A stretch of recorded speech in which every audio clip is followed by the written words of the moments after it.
আমনে আর কি,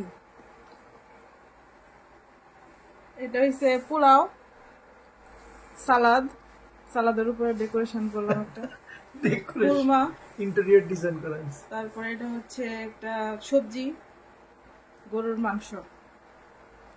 এই হচ্ছে আজকের খাবার। এখন কথা হয়েছে যে আমাদের নাসিরা খালা আপনার শুক্রবারে দাওয়াত দিছে, ওদের বাসায় সবার দাওয়াত, আব্বা আম্মা আপু তাফসির সবাই আসবে। এখন হইতেছে আমরা তো আমাদেরকেও দাওয়াত দিছে, না আমরা তো যাইতে পারবো না, এই নাসিরা খালার পক্ষ থেকে আপনাকে এই উপহার দিলাম। ও আচ্ছা আচ্ছা, নাসিরা খালা তো বলছিল যে ইয়া পাঠাবে, যে গোলাপের রুটুটা পাঠাবে। নাসিরা খালা আমাদের বলছিল যে রাফসান আমরা তো হাঁস পার্টি দিতেছি। আমি বলছি যে আমি তো এই ডাক পার্টিতে জয়েন করতে পারবো না।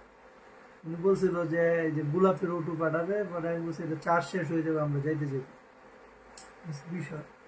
আচ্ছা, থ্যাংক ইউ নাসিরা খালা, আমরা আপনাকে মিস করতেছি। আসলে মাতৃভূমির কথা মনে পড়ে গেল, আমি তো চোখ দিয়ে পানি বের হয়ে যাবে। তারপর আর কি বলবো, খুব মিস করি আপনার দাওয়াতগুলা।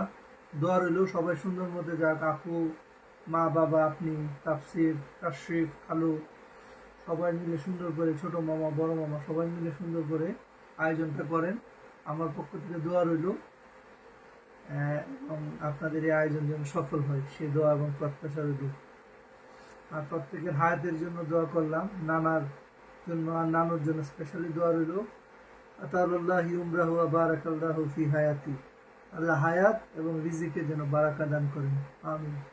আচ্ছা এখন নেন, নিয়ে একটু খায়া দেখায়, নাহলে তো কই বলতে সাজায় রেখে দেয় নিয়ে ইয়া হয়ে যাচ্ছে। ওই পোলাও দিয়ে খেয়ে দিব না, ভাতও আছে, সাদা ভাতও আছে, টেনশন নেই কিছু না।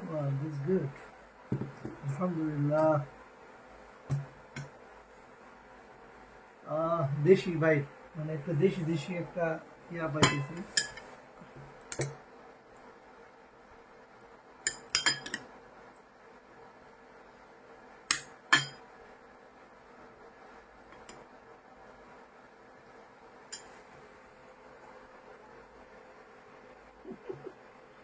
বিসমিল্লাহ, আলহামদুলিল্লাহ, অনেক মজা হয়েছে। যাই হোক, শান্তি পাইলাম। আচ্ছা ঠিক আছে, আল্লাহ হাফিজ। Thank you.